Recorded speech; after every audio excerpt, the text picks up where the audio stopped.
noches, amigos. Muchísimas gracias por el favor de su sintonía, por estar con nosotros una vez más a las 9 en punto por esta la señal de EN Televisión y en nuestras plataformas digitales. Desde este minuto inicia la voz alternativa de la comunidad educativa, New Horizons Review. Ana Bencosme, un placer saludarles en compañía del señor Fanny Garrido. Good evening, everyone, and welcome to New Horizons Review. Ana, ¿cuál es el último raquelazo de esta semana? Eso es casi como que raquetazo, va a dar un raquetazo ahí. Bueno, pues ahora, como encargada, o sea, el nuevo gabinete que se le ha asignado a doña Raquel, la vicepresidenta de la República, ahora está a cargo del gabinete de educación. Educación que ha rendido esta semana. Hay una tendencia muy grande a como estamos familiarizados con el tema de muebles y venta de muebles. Ay, Dios mío, a crear Garrido tanto mobiliario. No haga eso. En manos de, dime, no haga explícame. Eso, pero esa señora acaba de, yo vi que salió en la prensa que ella acaba de tomar una materia en Ucamaima de nuevo como profesora titular. ¿Ah, sí? Sí, que regresaba a las aulas. ¿Tú no lo viste? Pues mire, esa no la vi. ¿Cómo va a ser? No, mire, esa no pues la vi. Búscalo, eso salió en la prensa, yo lo leí hace un par de semanas, de que la vicepresidenta regresaba a las aulas a dar clases en Ucamaima, en las noches. Que es donde ella ha estado en su ejercicio académico, profesional. Ella trabajaba, creo que en la universidad, exacto, en el área de recursos humanos, pero ahí ahora va a dar clases de nuevo, dice de nuevo, no conozco su historia en las aulas anteriores, pero aparentemente también daba clases en Ucamaima, Santiago. Creo que va a ser aquí en Santo Domingo, porque hoy en día reside aquí más que allá, ¿no? Entiendo yo. Hay una casa presidencial en Santiago también, recuerdo. Sí, pero la vicepresidenta no tiene que estar aquí, más o menos, digo yo. Entonces, bueno, digo yo, no sé. Porque como pasa con los presidentes de federaciones que no viven en el país, eso no me sorprendería. No, aquí nada sorprende.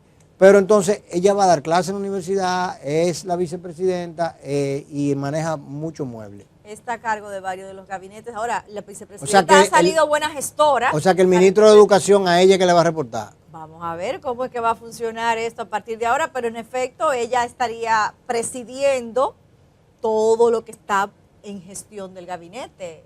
Bueno, eso es una concepción. En su momento salió como estaba en frente de salud cuando la crisis sanitaria y todo lo que se tuvo que gestionar. Eso es una concepción muy politesca del manejo del PRD, hoy en día PRM, que se tiene en nuestro país, de que cosas como educar a los niños, la salud de la gente, el bienestar de la gente, es un tema de mujeres. Entonces se lo asignan a mujeres. Hipólito le asignó a educación desde que llegó a Milagros, para que Milagros se entretuviese allí, y de hecho Ángel Hernández era uno de los asistentes de Milagros, y ahora entonces en la misma concepción que tuvo en estos días aplaudiendo y celebrando. Sin embargo, los dos ministros que han sido designados por decreto son ¿Cómo así? Ministros, no ministras. Pero ¿quién lo va a supervisar?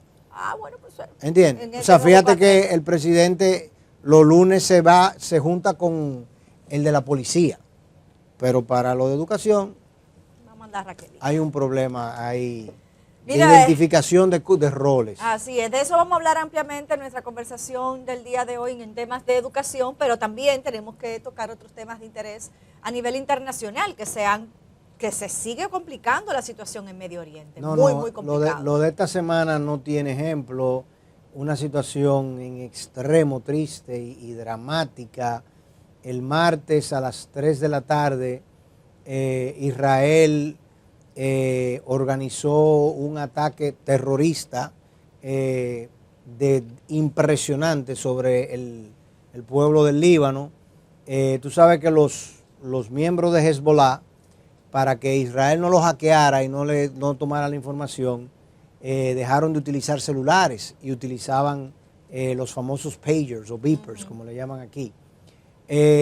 Israel logró interceptar un pedido de esos devices de la empresa taiwanesa, se lo enviaron a Hungría. En Hungría es que los fabrican, y en el proceso o de enviarlo de Taiwán a Hungría o de Hungría al Líbano, los israelíes lo interceptaron, aparentemente le cambiaron las baterías y le agregaron unos gramitos de explosivo entiendo que C4, y en adición a eso las baterías tenían la instrucción, digamos, o el alambrado que ellos crearon, el circuito que ellos modificaron, para que cuando se marcara un número específico, pues detonaran.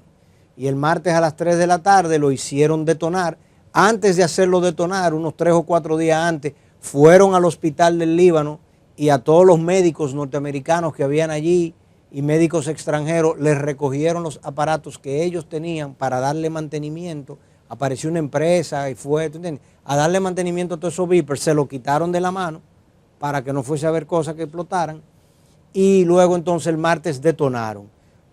2.800 personas heridas, 12 personas muertas, entre ellos 2 niños. Una de las personas heridas, gravemente herida, que no sé si hasta ahora ha fallecido, fue el embajador de Irán en el Líbano.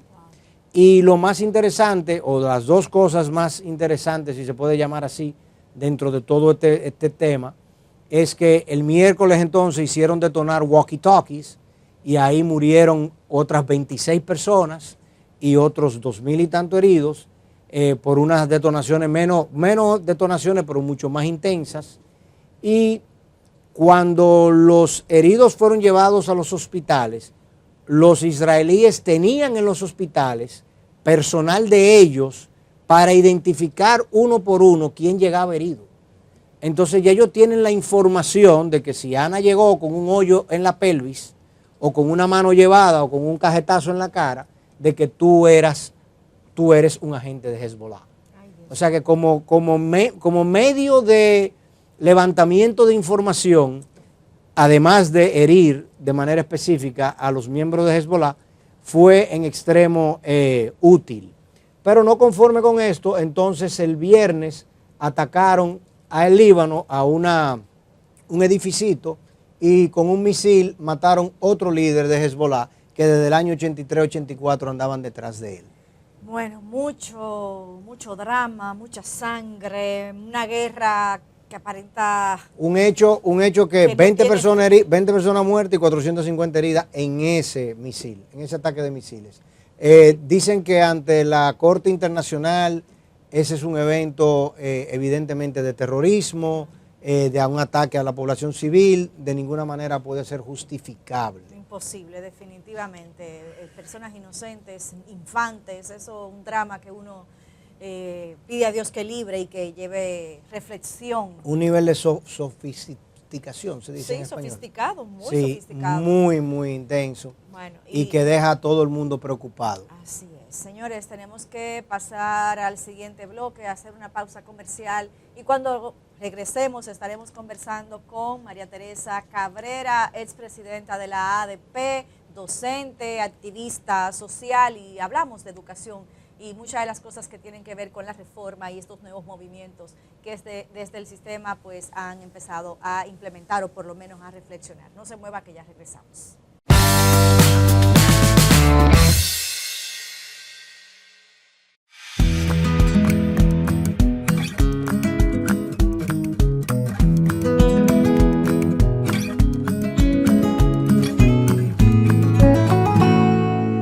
Lo simple te hace mejor. Tu Atuey de siempre, ahora más moderna.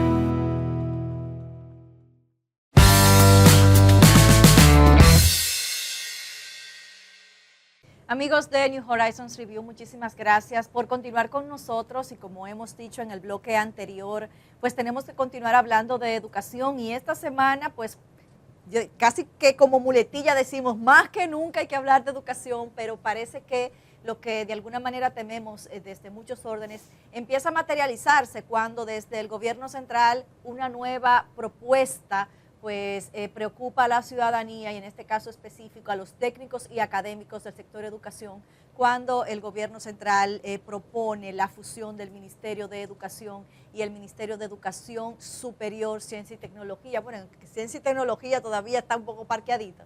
Y nosotros tenemos que analizar esta realidad desde lo que hacemos, siendo la voz alternativa de la comunidad educativa. María Teresa Cabrera educadora, expresidenta de la Asociación Dominicana de Profesores, activista social, está con nosotros para justamente echar una mirada a todo lo que ha acontecido esta semana, que desde que fue anunciado han sonado muchas voces, la mayoría en contra. Así que vamos a analizar la realidad. María Teresa, muchísimas gracias por estar con nosotros una vez más en New Horizons Radio. Gracias a ustedes por la oportunidad. Mucho que analizar, señor Garrido. Así es. María Teresa, arranquemos por, digamos, vamos a evaluar la gestión de este gobierno, porque este es un gobierno que no es nuevo. Este gobierno ya tiene 4 años en función y 4 años nuevos que le esperan. ¿Cómo tú evalúas los primeros 4 años de gestión del sector educación?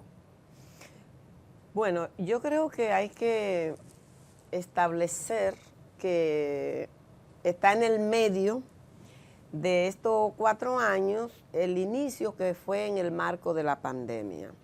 Y en el marco de la pandemia la educación fue afectada a nivel global y realmente hubo retroceso en términos prácticamente planetarios por efecto del impacto que tuvo la pandemia. Entonces, en medio de todo eso, tuvimos una cantidad, una población que desertó.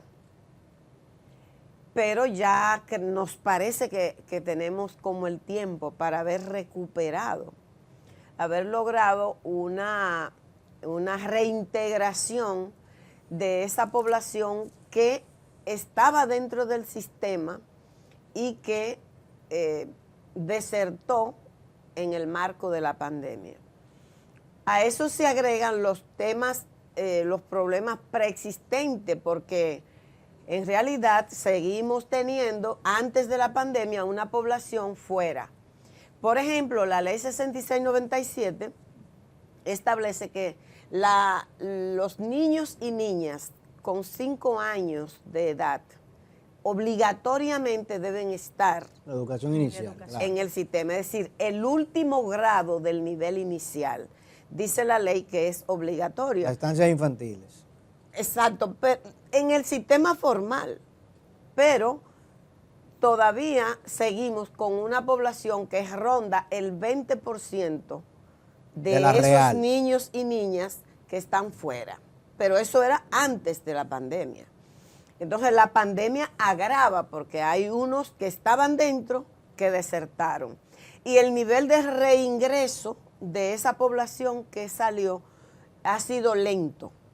Donde más se ha avanzado es en la primaria, pero en secundaria y en el nivel inicial tenemos rezagos importantes. Entonces, en esta gestión, por ejemplo, se comenzó hablando de un nuevo modelo, ¿recuerdan? Un nuevo modelo educativo, un nuevo modelo, pero un poco como que uno se pregunta, pero ¿qué es lo que entonces es un modelo educativo? Porque, a ver, si se hace una redefinición de un modelo educativo, siempre se comienza por la teoría, es decir, cuál es la fundamentación teórica que se está modificando, qué es lo que se está cambiando. Pero nosotros vivimos mucho en la sociedad dominicana como de los anuncios, de la propaganda, de las relaciones públicas, y no nos preocupamos mucho por las esencias de las cosas que se plantean. En ese sentido, yo creo que nosotros tenemos, en este periodo, pudiéramos decir que hay, digamos, pequeñas luces, diría yo, porque recién se ha iniciado una especie de piloto con el programa Con Base. Lo hablábamos la pasada semana. Que es un programa piloto, inicialmente, que pone el énfasis en abordar, en darle solución a un problema esencial, que es el tema de la lectoescritura, que tenemos una deficiencia que todas las evaluaciones lo señalan. Entonces, ese programa piloto a mí me parece que es una cosa acertada, porque he visto los profesores y las profesoras que participaron del piloto, los efectos, el impacto que está teniendo en ellos, y recientemente se ha presentado una evaluación que indica que hay mejoras en ese sentido y que el programa se va a extender. Eso a mí me parece una luz importante. Pero en términos de gestión, es real. Pensemos en los problemas que tuvimos cuando inició el año escolar, el primero que fue presencial después de la pandemia. ¿Ustedes recuerdan eso? Sí, claro. Con 2 años que tuvimos las escuelas sin personal, que se podía hacer maravilla con ella. Es decir, no estaban los niños y las niñas, no estaban los profesores. Para mejorarla, se podía, claro. Sin embargo, iniciamos el año escolar, el primero presencial después de 2. En el 2022. Fuera de la escuela. Y ustedes recuerdan los titulares, las condiciones en que estaban las escuelas. Los mismos titulares de todos los años. Exacto, que yo le digo, revisemos y vamos a ver que en décadas los titulares de los medios de comunicación con relación a las condiciones de las escuelas para el inicio del año escolar son los mismos. En situaciones básicas como higiene, agua. Cosas elementales de las que no deberíamos hablar, porque nosotros prácticamente hablamos más de los insumos que deberían ser una cosa tan normal como que la gente en una familia tiene que tener alimentos 3 veces al día en la familia, ¿verdad? Una cosa así como natural, lógica, que todo el mundo le entiende. Y pudiésemos dedicarnos a abordar lo misional de un sistema educativo. Es decir, a pensar y reflexionar sobre el encargo social de la educación, que es la formación del ser humano que queremos, el ser humano que requiere la sociedad de hoy, el mundo de hoy. María Teresa, si yo lo analizo desde el punto de vista macro, como institución, lo que es más que evidente es que el sistema educativo dominicano, digamos, a partir de la concepción definitiva de nosotros como sociedad, de que vamos a aportar el 4% del PIB a educación, a partir de ese momento, República Dominicana en el sector educación se abocó fundamentalmente a invertir en infraestructura escolar. Y del año 2013 al año 2020, el mayor esfuerzo fue el de infraestructura escolar, al punto con enormes distorsiones, ¿no? Exacto. Todas las distorsiones típicas del sistema político estatal dominicano, donde se construyeron escuelas en lugares innecesarios, donde se le asignó a ingenieros dinero para construir escuelas donde no había ni un solar. Exacto. Para hacerlo, y hoy en día tenemos grandes problemas con eso. Desde aquel momento yo avisé y hablé de eso, yo personalmente, y yo sé que mucha gente más, porque yo decía, ¿qué concursos son estos que le están asignando a un ingeniero 20 millones de pesos por una escuela y ni siquiera se sabe dónde va a ser que se va a construir esa escuela? El modelo del diseño de la escuela lo cuestioné 1000 veces, porque ese es un modelo que se definió en el año 83-84 en un proyecto del Banco Mundial. La realidad de República Dominicana, la realidad del sector educación, la realidad del mundo no es la del año 84. Tampoco entiendo que una escuela en el solar A y una escuela en el solar B tienen que ser idénticas, porque no son idénticas en ningún país del mundo. O sea, yo viajo, vamos a suponer un país, ¿verdad?, que siempre lo usamos como referencia, México, por poner uno. Las escuelas públicas en Monterrey no son las del DF, no, ni son las de Guadalajara, no ni son las de todas son distintas. Sí. Porque, bueno, la naturaleza de ese entorno no es la misma. Exacto. Una escuela pública en Asua no puede ser igual a una escuela pública en Monteplata o una escuela pública en Puerto Plata. Son lugares distintos, tienen geografía distinta, tienen formas distintas. Entonces el solar es diferente porque tú tienes que hacer la misma escuela y someter a todo el mundo al mismo modelo. Diseño. Ok, todas esas arbitrariedades se dieron. Agrégale a eso que se construyeron escuelas, por ejemplo, de 24 aulas, donde apenas se necesitaba una de 10. Correcto. No, pero que en ese sentido tengo otros cuestionantes que Ana me ha escuchado en el pasado, porque yo, en el caso personal, nosotros entendemos que donde tú tienes una población, tú tienes que tener una población mínima para que la escuela funcione. ¿Entiendes? Lo que yo llamo masa crítica. Una escuela de 4 aulas, de 6 aulas, de 8 aulas, no funciona, porque tú no tienes forma de garantizar buenos profesores y una buena dinámica escolar para cumplir con la currícula donde tú tienes tan poco alumno. De hecho, para mí el modelo de 24 aulas lo veo excelente, que sean 24. Sí, pero entonces, si hay personas para población. Correcto, no. Entonces lo que te debe de hacer es esas personas que están en lugares pequeños, tú los montas en un autobús y los llevas a la escuela grande. Ya. Y punto. O sea, la distancia que hay que recorrer de Arroyo Hondo acá al colegio nuestro, acá en New Horizons en Bellavista, en términos lineales son 7 kilómetros.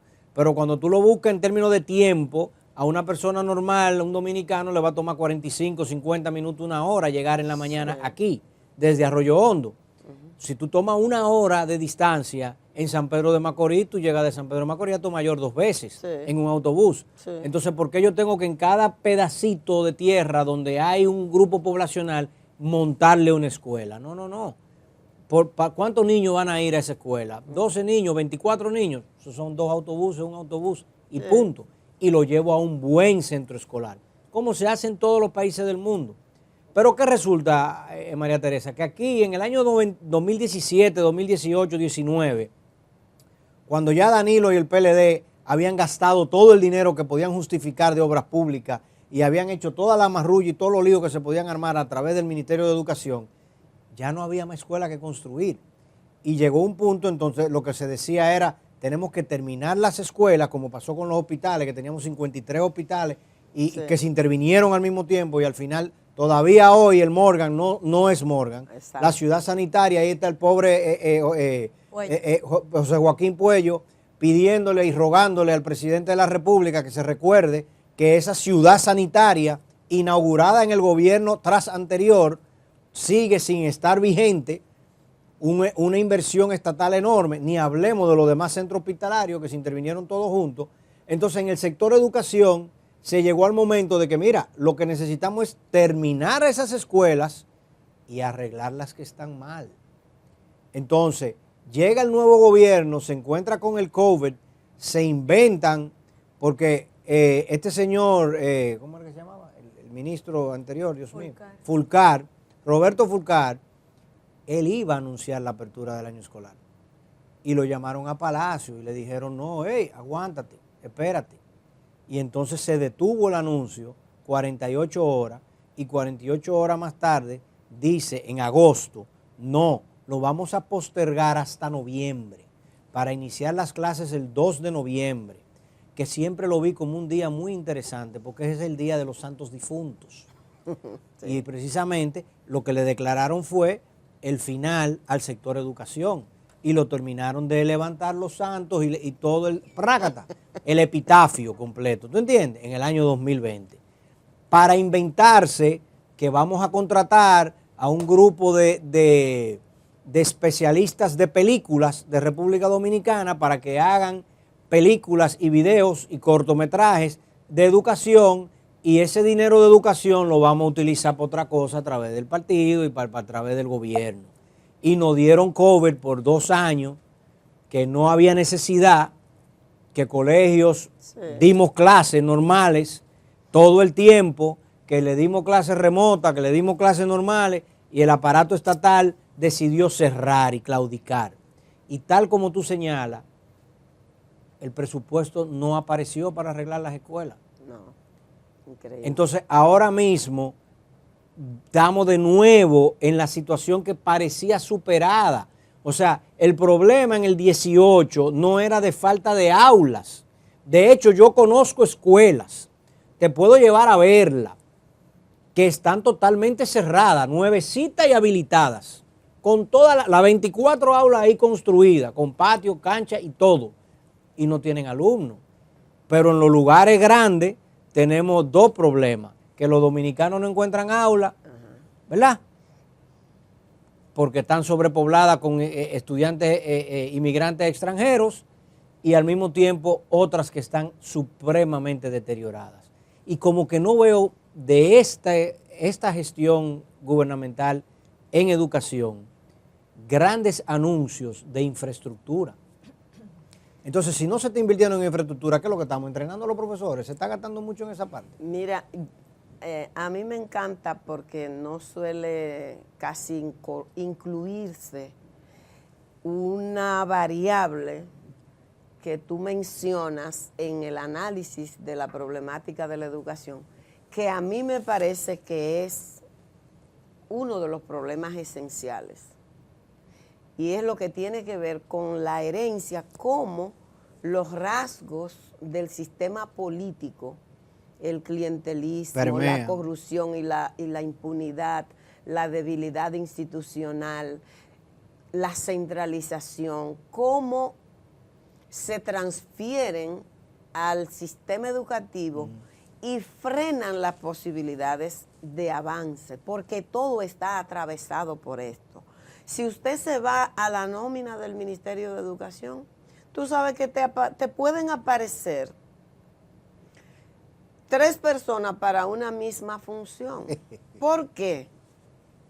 Por el clientelismo, porque la visión de que el gobierno es superior al Estado, es decir, que el gobierno se traga el Estado y que el ministro que llega tiene que poner a sus incondicionales al margen de las competencias profesionales, que es lo que debería tenerse en cuenta. Y por encima Entonces, del cuando de carrera llegan, que ya está ahí, encuentran a unas personas que están en esas posiciones, técnicos, directores regionales, directores distritales, pero como necesito poner los míos, Fulcar los sacó toditos, Todo. los regionales a todos, pero que no habían los saca sido de la nómina. que habían sido nombrados por concurso. pero Exacto. oye, no sale de la nómina. Pero oye, ¿cuál es el problema?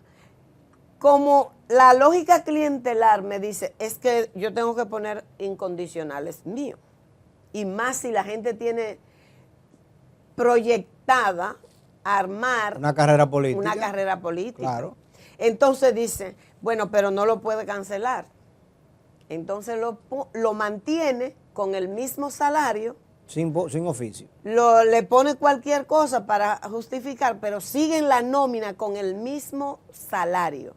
Y entonces nombra a los que tú quieres.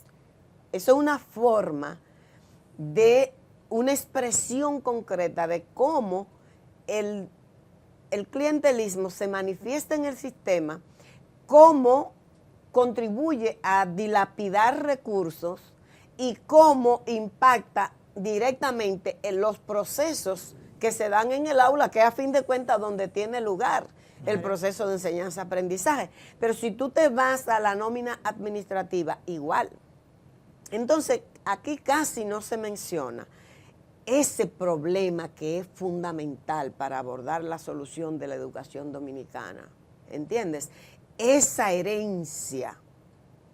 Cuánto daño hace, cuánto frena, cuánto impacta el proceso y los resultados de la educación. Esa es una realidad. Yo creía que a estas alturas nosotros no nos íbamos a encontrar con personas que te llaman, ay, ayúdeme a conseguir una inscripción. Porque con tantas aulas que se anunciaron y se construyeron y tanta inversión, claro, con todos esos problemas que ya se han señalado. Y aún tenemos dificultades. ¿Por qué? Porque en las provincias donde se concentra la gran población, el gran porcentaje de la matrícula escolar, ahí se construyeron, pero no al nivel de las necesidades que la población demandaba. Porque también primó mucho si allí hay un amiguito, un compañerito que quiero otorgarle un contrato, bueno, pues aunque no haya población y aunque no haya terreno, se asigna, se entrega una partida y no se sabe dónde se va a construir. Mientras hay comunidades, señores, miren, no es un invento. en los Alcarrizos hay zonas que las familias, cuando llega la fecha de la inscripción, amanecen para tratar de conseguir el cupo, para estar de primera en la fila. Que no tiene sentido, ya hemos hablado de ese tema. Eso es O sea, una cosa impresionante el proceso operativo de registro y de inscripción y reinscripción de los alumnos, yo no lo entiendo, para mí es absurdo. Yo digo, pero ¿por qué que yo tengo que si mi hijo mi hijo terminó el cuarto de primaria en esta escuela, por definición va para quinto? Claro. Entonces usted en junio le pregunta. Le hace un cupo todos los años. Usted le pregunta en junio, madre, ¿usted se va a mudarse? Exacto. ¿Usted va a quedarse en esta zona? ¿Usted pretende que su hijo continúe aquí? Sí, mi hijo va a continuar aquí. Ya. Yo lo puse para quinto. En ese caso, María Teresa, viendo el análisis que haces y partiendo de lo que planteaba el señor Garrido, el Ministerio de Educación de por sí ya es una entidad macrocefálica, Sí. hemos utilizado Sí, el sí. término anteriormente, y hemos planteado la necesidad de una especie de superintendencia de educación que sea el juez mientras el otro gestiona, ¿no? Y bajo la premisa de lo que estamos debatiendo ahora mismo, lejos de tener un órgano rector que fiscalice lo que el Ministerio de Educación está implementando, estamos adicionando, aparentaría, más responsabilidades al Ministerio de Educación. A la luz de esto, ¿cuál es tu análisis del futuro del sistema educativo en la República Dominicana? Mira, desde que comenzó a hablarse de este tema, yo he reflexionado mucho, he pensado mucho, me he querido imaginar la puesta en escena de esa fusión entre el MESI y el MINER. Y yo te confieso que yo digo, ven acá, pero ¿qué es lo que fundamenta esto? Porque la burocracia del sistema educativo, tú sabes que es pesada. Imposible. Agrégale ahora al Ministerio de Educación Superior, Ciencia y Tecnología, aparte de las funciones que tiene ese ministerio, que en términos de definición de política es como las políticas de formación docente. El marco normativo lo define el MESID. ¿Tú me entiendes? Que era ante el CONE. Exacto. Entonces, ahora yo como que trato de imaginar dónde es que lo van a colocar, cómo es que esto va a entrar a la sombrilla del MINER y va a hacer lo que le corresponde, la misión que tienes. Eso es una cosa. ¿Cuál es mi conclusión? Y de verdad que lo lamento muchísimo, muchísimo. Yo creo que esta es una decisión que está fundamentada estrictamente en lo financiero, que es una forma, digamos, opaca de decirle a la ciudadanía que se le está quitando el 4% del Producto Bruto Interno a la educación preuniversitaria, que fue el resultado de una lucha sostenida de la sociedad dominicana que logró comprometer a los candidatos del 12 con la firma de un compromiso político y social con la educación, con el compromiso de hacer la inversión que la ley desde el año 97 contempló. Entonces, ahora lo que se está haciendo es decirle, pero un poco como disfrazado, el 4% ya no será para la educación preuniversitaria, sino para la función educativa. Aunque Jochi Vicente dice que cada entidad tendrá su presupuesto, al margen de eso. Pero ellos mismos han argumentado, entran en muchas contradicciones, ¿sabes? Porque Es que la improvisación. el de la produce administración pública, eso, del MAP. Sigmund Freud. ajá. Yo lo Ese no es escuché psicoanálisis. en un El programa, nombre sí, igualito, el nombre igualito. en un programa, y él decía, no, sí, claro, el 4% es para todo, porque la educación es una sola. Sí. Es decir, es eso lo que se está planteando, destinar el 4% a la función educativa, es decir, a la educación preuniversitaria y a la educación superior. Yo creo que eso es es muy aventurero. Mira, Yo creo que eso no es nada prometedor para la educación dominicana y los desafíos que tenemos en la materia. Y creo de verdad y espero que en el interín, aunque parece que hay una voluntad política para ejecutar esa decisión, pero yo espero que haya la suficiente reflexión para entender que esto va a dificultar más superar los desafíos que tenemos en vez de ayudar. Perdón, señor Garrido, antes de que usted pase, pero en ese escenario parecería que estaríamos haciendo, digamos que esas voces disidentes de sectores que no tienen voz de voto, porque entidades como la Asociación de Rectores, Educa, han dicho que están a favor de la fusión y que es como se estila y debería ejecutarse el sistema educativo. Sí, habría que preguntarle cuál es la lógica a partir de la cual ellos dicen que es viable. Porque que aquí, mira, cuando se aborda el tema de la educación, cuando tú ves actores, de repente tú dices, por lo menos yo me hago esa pregunta porque es que se mueve demasiados intereses y se instrumentalizan a los niños y niñas, a los adolescentes y jóvenes, queriendo hacer creer que están preocupados por la educación de ellos, cuando realmente el interés que prima es el de los negocios.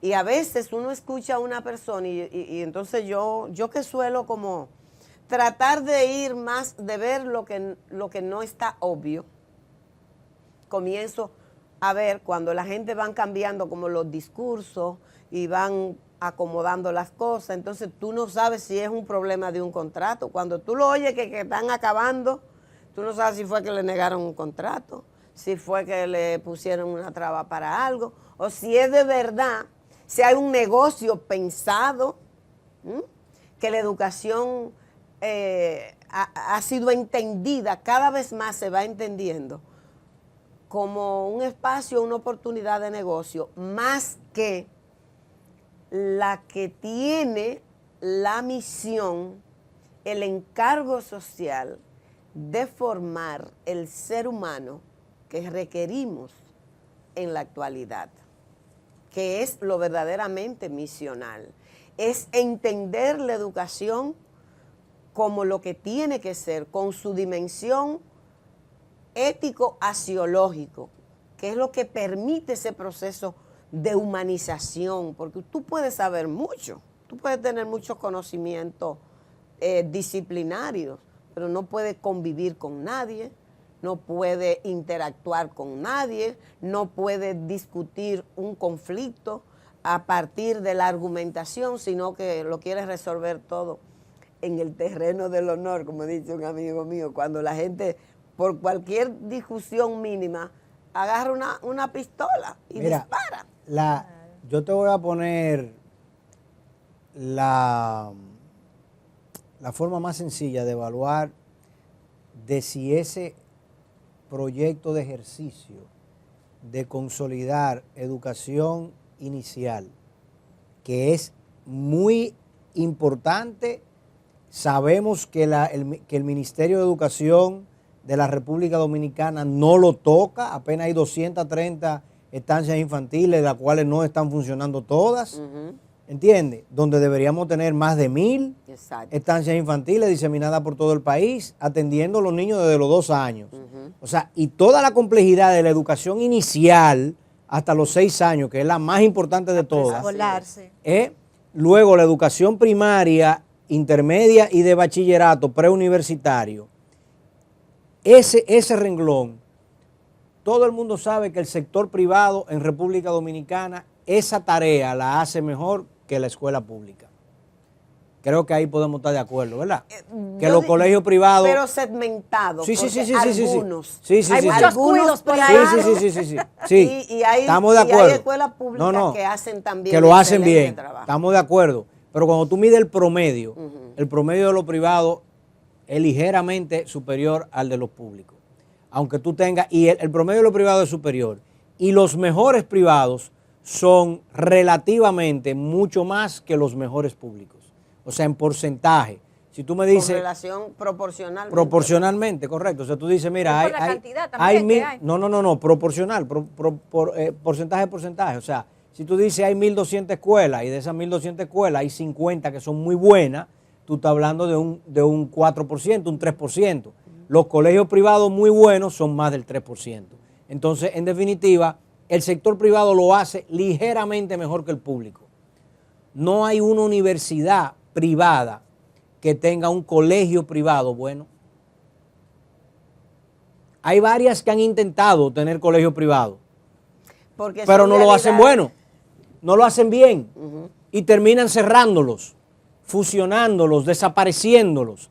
¿Entiendes? Sí. O sea, y eso te dice a ti claramente que lo que se hace en universidad es una cosa y lo que se hace en colegio es otra. Claro. Y lo que se hace en preescolar es otra. Claro. ¿Entiendes? Y son pocos inclusive los colegios que manejan preescolar y bachillerato. Sí.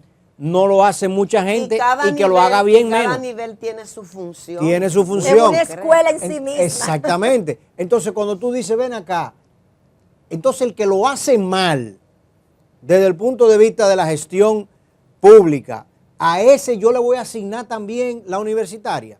Cuando yo no tengo un ejemplo de una universidad que lo haya hecho bien, privada, no me cuadra. Ni siquiera la UAS, que es la universidad pública grande, la macrocefálica de República Dominicana, tiene colegios, El tiene experimental. escuelas, No, no tiene maneja el escuela, experimental, El nada. experimental. no maneja escuela, no maneja No. escuela, ¿entiendes? ¿Por qué no lo hace? Tiene los profesores, lo está formando. La mayor escuela de vocación de profesores, docentes del país es Salomé Ureña y la UAS. ¿Y por qué la UAS no tiene 40 escuelas que la maneje la UAS? Porque es que es muy distinto. O sea, yo me pongo a pensar, tal y como tú dices, la MESID, que tiene que validar los currículos, los pensum de las universidades, que la ley de educación superior tiene una normativa para ese proceso, cuándo se hace, cada cuántos años se revisa, cómo eso se revisa, y tú le vas a meter el rollo de también tener que buscar y ver lo que está pasando con cuarto de primaria, con sexto y con octavo. Porque fíjate que quien arroparía, o sea, el MESID quedaría dentro de Evidentemente, claro, porque entonces yo por lo que tema digo, presupuestario ¿dónde? no tenemos nada que Como hablar. Ubícamelo. No, es que por tema presupuestario no tenemos nada que hablar. La realidad es que el gobierno dominicano tiene una encomienda actual. Ellos tienen que buscar 130 mil millones de pesos en impuestos nuevos y al mismo tiempo tienen que ahorrar entre 30 y 40 mil millones de la ejecución actual. El Ministerio de Educación Superior, Ciencia y Tecnología son 20 mil millones. Exacto. Ya ahí tú te ahorraste la mitad. Con ese solo plumazo que tú se lo metas a educación y que más, como dicen para el campo, el que venga atrás que averigüe cómo es que eso se va a resolver. Ya tú resolviste la mitad de lo que tú tienes que ahorrar, ¿te entiendes? Para que el Fondo Monetario, para que Moody's, para que Fitch, para que todo el mundo esté contento con la gestión que tú estás haciendo. Pero lo que yo digo es exactamente. Si me tumba estoy de 30 acuerdo. diputados, te ahorraste 8 mil millones y por ahí María se va. Yo- Ya estamos casi llegando. Ya sé Yo digo, ya los diputados le bajaron el número, sus propios. Sí, sí, Le sí. tumbaron el pulso. Ya no son 30, van a ser Pero yo decía exactamente eso, que lo que yo, la fundamentación que le veo es estrictamente financiera y lamentable, muy lamentable, porque a mí me parece, vamos a ver, es una idea buena el pretender eliminar instituciones que ni hacen nada más que clientelismo, y además están duplicadas. Y el Congreso también reducirlo a una idea buena. Yo creo que el Congreso debería ser unicameral. ¿Y de cuántos miembros? Y usted puede elegir un diputado por cada 100 habitantes. Y 100.000, perdón. Por cada 100.000. Y te da 110 diputados y diputadas. Y puede ser más productivo si le agrega mecanismos efectivos de control de la calidad de la representación política y ciudadana en los poderes públicos. Ahora que se está hablando de reforma constitucional. Entonces, y elimina todo ese esquema de privilegios irritantes que ellos mismos se han Barrilito, puesto. cofrecito y todo lo demás. Todo eso. Te ahorra un dinero por Una ahí. locura, Eduardo Estrella no lo tomó y eran 50 millones en 4 años. Exactamente. 50 millones de pesos. en Todo 4 ese años. y las exoneraciones. O sea, 12 millones y medio al año. ¿Y las exoneraciones 1 millón y cuánto pico al mes. representan de los diputados? ¿Por qué que tienen que tener 2 Ah, exoneraciones? eso sin las exoneraciones. En 4 años. Eduardo no Y tomó es- las exoneraciones tampoco. Tampoco. ¿Entiendes? Que si son para poquísimos. Ferrari, para tipo. Don Eduardo, en Faride. el Senado, Faride y Antonio. creo. y Antonio, Y exactamente. en la Cámara de Diputados, Juan Dionisio, José Horacio. José Horacio, que fue el más votado, pero no está. No está, precisamente por los déficits de democracia Sí, que claro. tenemos. Entonces, a mí me parece que el gobierno tiene áreas, acciones que puede realizar para ahorrar recursos, hacer más eficiente los poderes públicos y no tocar un área que nos Tan desafía sensible, tanto, tan claro. sensible, con la que tenemos tantos retrasos. Es como que tú tienes un edificio, tú tienes, por ejemplo, el Huacalito, ¿verdad? O el Huacal, ese edificio efigie de República Dominicana, que todos sabemos que desde el punto de vista estructural, todo el que se para afuera o lo camina por dentro dice, óyeme, y yo puedo llegar al piso 13 sin que esto se demorone Ajá. y esto se caiga. Y entonces el que está en el primer piso decida entrarle a macetazos a las columnas del primer piso. Exacto. Porque yo voy con esa medida, yo voy a garantizar que los que están en la oficina de arriba se salgan, Exacto. dándole macetazo al primer piso. Óigame, el sector educación es el sector fundamental, la pieza angular de cualquier escenario de desarrollo de una nación. Y nosotros en República Dominicana tenemos enormes desafíos en educación. Exacto. Si tú no tienes otra cosa que hacer y por otro lado que inventar, entonces te falta creatividad. Exactamente. Te falta creatividad, porque aquí ministerios y direcciones generales de condición social tenemos demasiadas. Aquí hay el ministerio del cojo, el ministerio del que no ve. ¿Entiendes? Aquí para condición social tenemos todas las direcciones generales, Sí. de los pecadores, una asociación de pecadores de Bonao para la presa de Tavera. Sí. ¿Entiendes? Y tú dices, pero ¿cómo Bonao no tiene playa y tenemos una asociación de pecadores de Bonao? O sea, no puede ser. Como Exacto. Ministerio de la Mujer, Ministerio de la Juventud, Ministerio del Envejeciente, Ministerio del que ya envejeció. No. Bueno, María Teresa, tú eres una voz autorizada en el sector docente del país y dentro de La todo... DP ya se arregló, eso de- está nítido. Eso está No le voy a hablar de la caminando, mira. DP, están en Chacha. elecciones, eso no está tan No, arreglado, el espérese. poder político nunca ha entrado en la Espérese, DP. que eso no está tan ¿Dónde está arreglado. Camacho, María Teresa? Hace mucho que yo no sé de Camacho. Camacho, Ya no es diputado tampoco. No, él ¿verdad? salió en la gestión ahora, en las elecciones. Ni Camacho ni Melanio, tan tranquilos. no, ya Pero no era salieron. por ahí que iba. Quería, justamente como decía, voz autorizada, y estás dentro de las aulas, y eres activista social y consultor incluso de políticas públicas, porque conoces mucho en ese sentido. Y se Y está es hablando... candidata a la presidencia. Es candidata a la presidencia por el Frente Amplio también. Pero a lo que voy, se habla mucho de reforma desde el gobierno de las propuestas de reformas. Pero la reforma de la Ley General de Educación, obsoleta por demás, que tiene una deuda larguísima, el pueblo dominicano con la revisión actualizada de esa ley, desde la perspectiva docente, ¿qué tú entiendes que deberíamos estar previendo en la reforma de esa ley? ¿Qué se hace urgente? Mira, la ley de educación, la que tenemos es del 97, 27 años. ya tiene 27 años. La necesidad de la revisión y actualización se ha planteado desde hace tiempo, pero anda patinando. Han habido proyectos, pero se quedan ahí.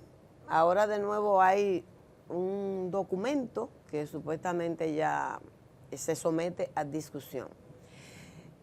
Yo creo los profesores y las profesoras hicieron un ejercicio de revisión y un poco tratando de decir su palabra o su mirada con relación a esa temática. Y a mí me parece que plantean cuestiones interesantes. En la propuesta, que se resume de todas las sugerencias que los profesores y las profesoras aportaron, está el planteamiento de recuperar la filosofía que fue eliminada en la primera reforma, y todos sabemos el aporte que hace la filosofía en el esfuerzo por ordenar las ideas, enseñar a pensar con lógica. Esa asignatura se eliminó, incluso el bachillerato que tenía como salida filosofía y letra también desapareció. Se está reivindicando que desde los primeros niveles se pueda abordar ese enfoque filosófico para tratar de responder a un desafío que tenemos ahora, porque si el pensar lógico y el pensar crítico siempre ha sido importante, necesario, hoy lo es más, porque el desarrollo científico-tecnológico, la diversidad de canales de comunicación, la cantidad de información que hay disponible, obliga a acentuar, a poner el énfasis en el pensamiento crítico, el pensamiento lógico, para aumentar la capacidad de evaluar, de discriminar qué es lo confiable y qué es lo que no es confiable, de las tantas informaciones que hay disponibles hoy. Y además una serie de competencias que el mundo de hoy reclama, ¿verdad? Entonces se reivindica esto, el tema de las artes en los centros educativos, de verdad en el currículo, que no sea un discurso, sino que de verdad se creen condiciones para que ese abordaje de la formación integral se pueda dar. Y no es posible que ocurra sin que las artes en sus distintas dimensiones estén presentes en ese proceso formativo, por todo lo que implica, es decir, el papel que juegan las artes en el desarrollo de la sensibilidad, aprender a sentir por el otro, por la otra, la capacidad de abordar conflictos de manera civilizada, de manera respetuosa.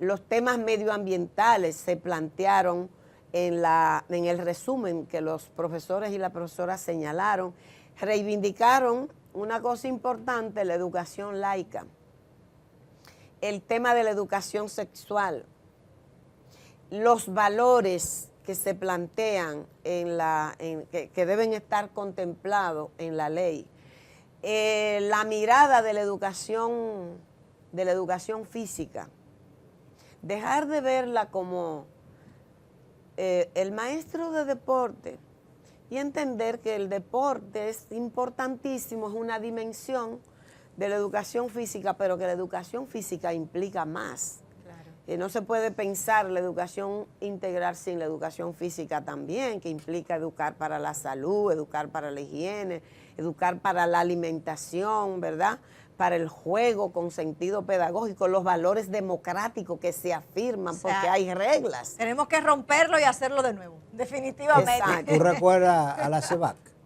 Ajá. Ahí está. Yo le he dicho a la gente, de pronto eso era lo que teníamos que tener, ¿entiendes? Un ministerio de educación que incluya bellas artes y deportes. Exacto. Dentro de educación, como debe de ser. Exacto. Y no un ministerio de deporte aparte, un ministerio de cultura aparte, y ahora entonces quieren, el que me quieren traer es el que nunca estuvo. Ay, Dios. Porque antes era el CONE, eso nunca estuvo en educación. Exacto. Bueno, María Teresa, gracias por el favor de esta conversación. Se quedan todavía muchísimos temas en el tintero. Educación es... Después de la elección en la ADP tú la traes. el tema de educación es infinito. Tú no te estás postulando ahí en la ADP, ¿verdad? No está, pero siempre está Estoy presente y activa, colaborando claro. en la Comisión Electoral Claro, Nacional. Ya. Bueno, Ojalá pues, Para que sean se tranquilas las elecciones. confiemos en que así sea. Y que también haya como un repensar. Yo creo que un inicio de una También, gestión de la es una gestión. oportunidad para reflexionar, autocriticarse y ver las cosas en las que hay que innovar. Y los candidatos son candidatos de partidos, como siempre, Hay tradicionalmente. de todo en la viña del... Del centro. Pero, pero dime si efectivamente Sí, son sí, claro. el Hay un PRM empeño empujando uno, la FUPO grandísimo. empujando otro, el PLD Además- empujando otro. Además, tratando de... De esa cuota de poder. de socavar. Recuerde que es De una cuota de atraparla. poder. Claro que sí. No, de poder no, de dinero. Ajá, por el poder típicamente viene acompañado de la cartera. Claro. No, y la posibilidad de el rumbo de la organización Claro. también se define en una dirección. Claro. Claro que sí. Gracias, María Teresa. Siempre por gracias tu a ustedes. Conversación siempre abierta y completa. Y ustedes, bueno, pues hemos completado la versión de esta noche de New Horizons Review. Este contenido queda en nuestros canales digitales y tenemos el compromiso de volvernos a encontrar en la señal de EN Televisión el próximo domingo a las 9 de la noche. Así que gracias por el favor de su sintonía. Buenas noches, señor Garrido. Buenas Muy noches. buenas.